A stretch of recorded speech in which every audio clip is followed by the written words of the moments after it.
Okay, so the gentleman down in the Midwest, he said, all you have to do is come here and get the vehicle. That's all you have to do is come here and get the vehicle. So it's $1,500, $1,500, right? So now I figure out how am I going to go over to the Midwest, because you know what I was planning to do? This was before the heart attack. This was before my father had the stroke. I was planning to go there, and then I immediately learned afterward that he had it. Maybe about 3 to 5 days afterward, the vehicle was identified, and then I was approved for the credit. My father had the stroke, right? So what I was planning to do, let's say 3 days after, what I was planning to do was I was going to go get the vehicle if I had the means. Let's say if I had a $5,000 loan, I was going to go get the vehicle immediately because I know someone in the airline, someone else. There was a Jewish airline captain here at United Airlines. I would walk past it all the time. A Jewish airline captain, purely Jewish. He was born and raised in the U.S., but he used to fly. He used to fly out of the United Airlines hangar, maintenance hangar. He used to fly in Israel and work on the kibbutz and all that kind of stuff. I used to take care of his aircraft, his personal private aircraft in a smaller airport in the rich area, right around here, the Bay Area. I used to look after him. I used to sleep in the hangar, in the aircraft hangar.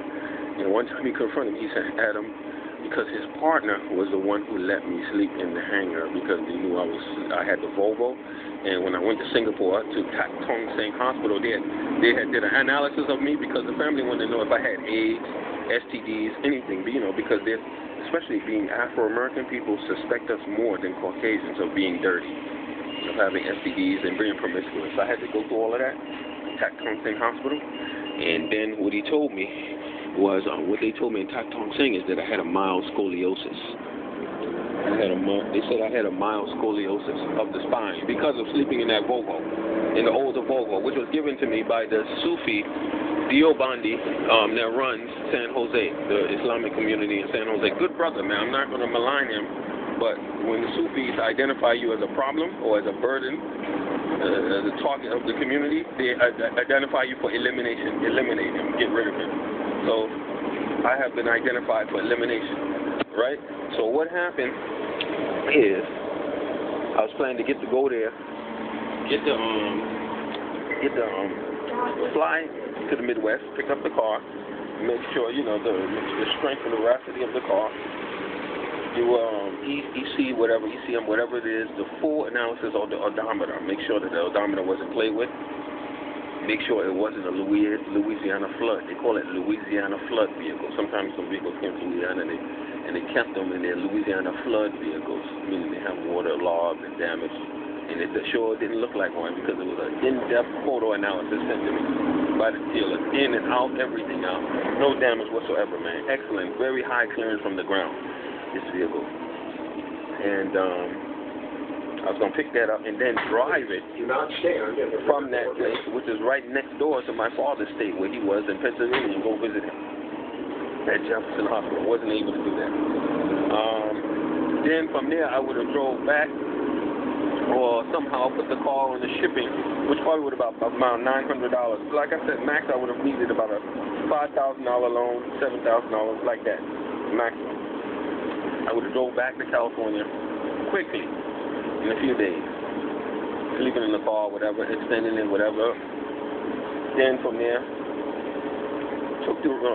drove out to the area, Stockton, whatever, area outside of the city, did my practice for a few days, whatever, then passed the road test, and then went back, and passed the road test.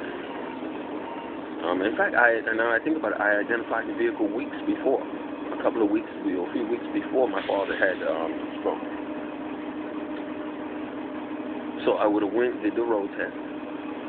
Yeah, it was a few weeks before he had the stroke. A couple to a few weeks before. I would have did that, did the road test or whatever, and then from there, so the plan would have been, I would have went to the vehicle, since it was weeks before my father had the stroke, that I identified, found the vehicle, and was approved. My chronology was messed up because I just woke up and got on this bus. I went, like I said, got the vehicle, drove it back over here, and I went over there, because that time I wouldn't have known that he had a stroke. I would have took the road test. And then from there, practice for the road test, paid $1,000, practice for the road test. So it would have cost me $1,500 to put down, $500, so $400 in fuel to come back here.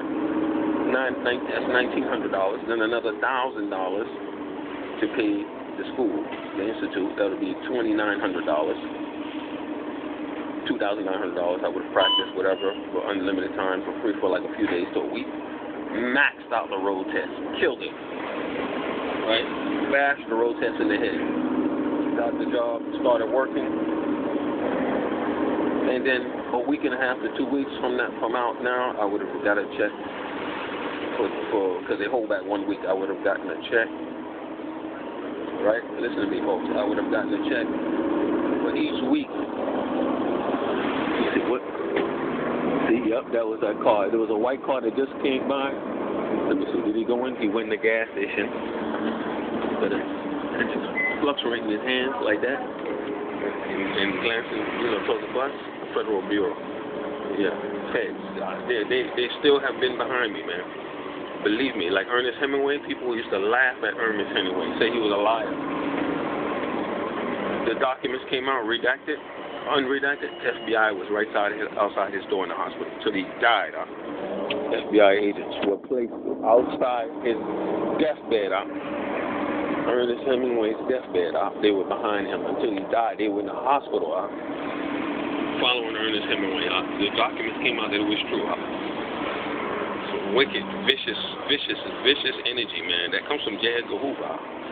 Evil man, man. Very evil, very vicious creature, man. J. Edgar Hoover. So that $2,900 would have got me to the point where a couple of weeks later, I would have had a check for each week. 1 week held back, 1 week, then second week being paid. Each week, net, $2,000 a week, right? Or close to, listen to me, folks, $1,900 for each week.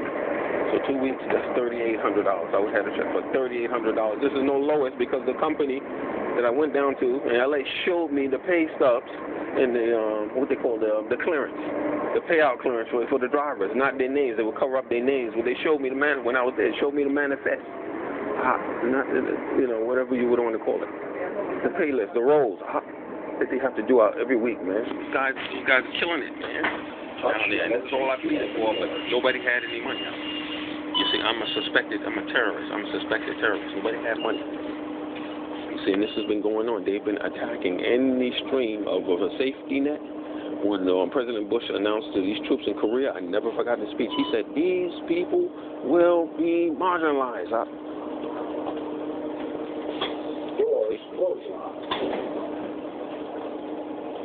To deal with this. So he promised that they would be marginalized, and he would put suspects in a corner. Listen to me, folks. Suspects.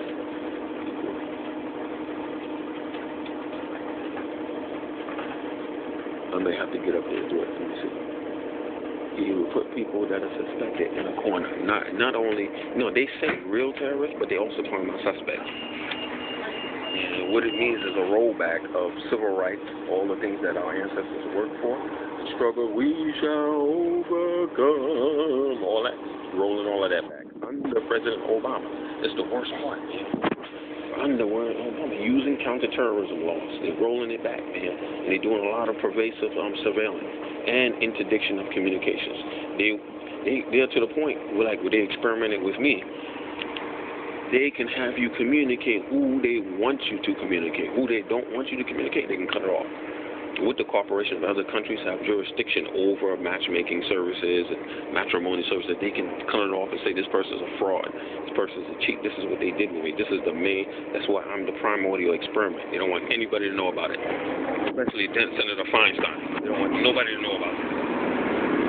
And this is going on because this is what's worse than civil rights abuse. It's worse. It's much worse than that, folks. It's much worse.